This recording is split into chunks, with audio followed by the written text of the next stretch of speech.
to invest and create the jobs of the future. And we need a tax system that's fair for people who don't happen to make $1 billion. Look, the president talked a big game on the economy, but it's always important to read the fine print. So, do his plans actually help Americans get ahead? Not even close. President Trump is trying to deliver an unprecedented giveaway to his billionaire friends. He's on the hunt to find trillions of dollars to pass along to the wealthiest in America.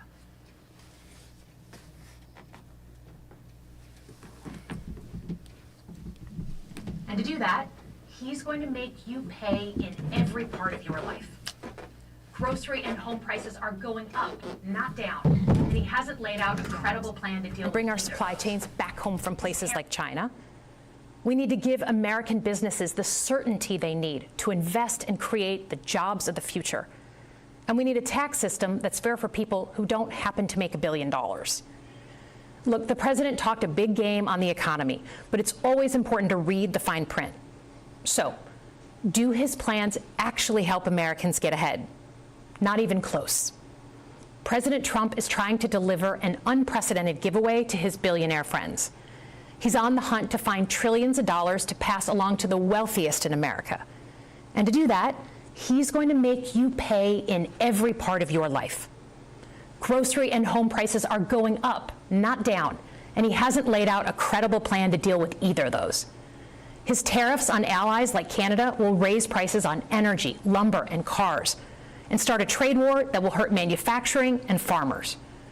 Your premiums and prescriptions will cost more because the math on his proposals doesn't work without going after your health care.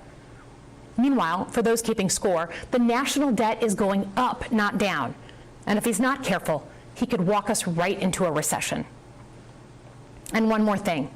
In order to pay for his plan, he could very well come after your retirement, the Social Security, Medicare, and VA benefits you worked your whole life to earn.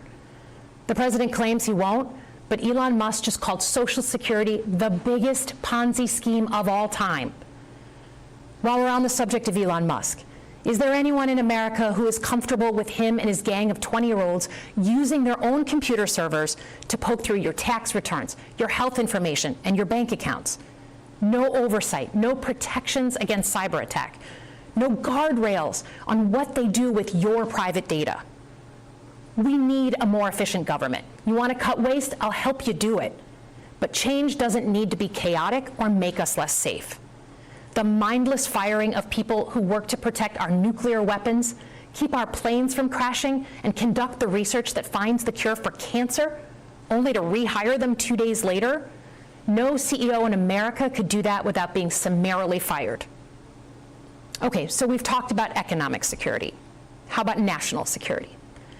Let's start with the border.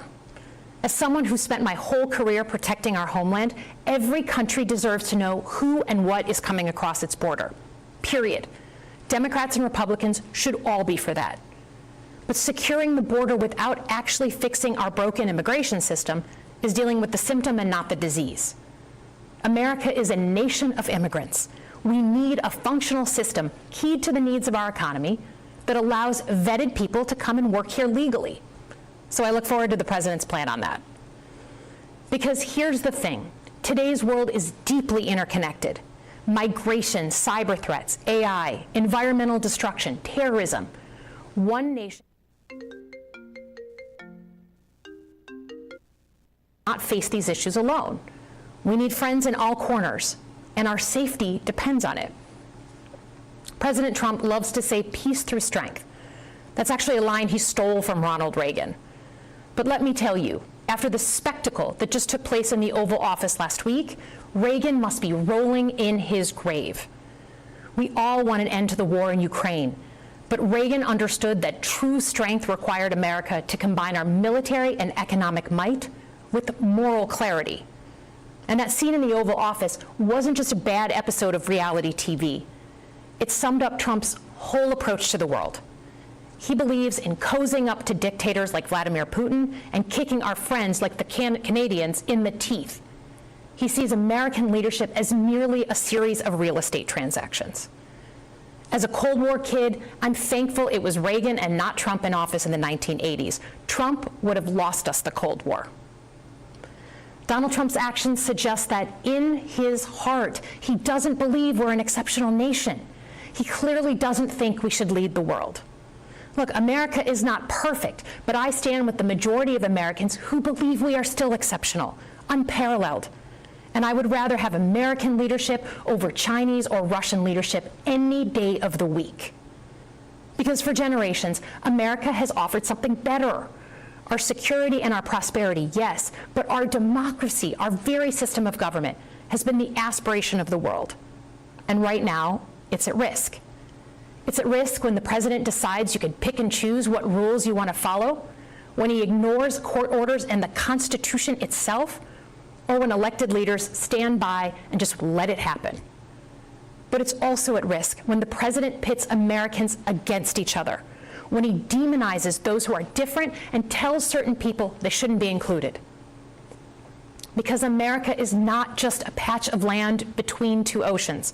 We are more than that. Generations have fought and died to secure the fundamental rights that define us. Those rights and the fight for them make us who we are. We're a nation of strivers, risk takers, innovators, and we are never satisfied. That is America's superpower. And look, I've lived and worked in many countries. I've seen democracies flicker out. I've seen what life is like when a government is rigged. You can't open a business without paying off a corrupt official. You can't criticize the guys in charge without getting a knock at the door in the middle of the night.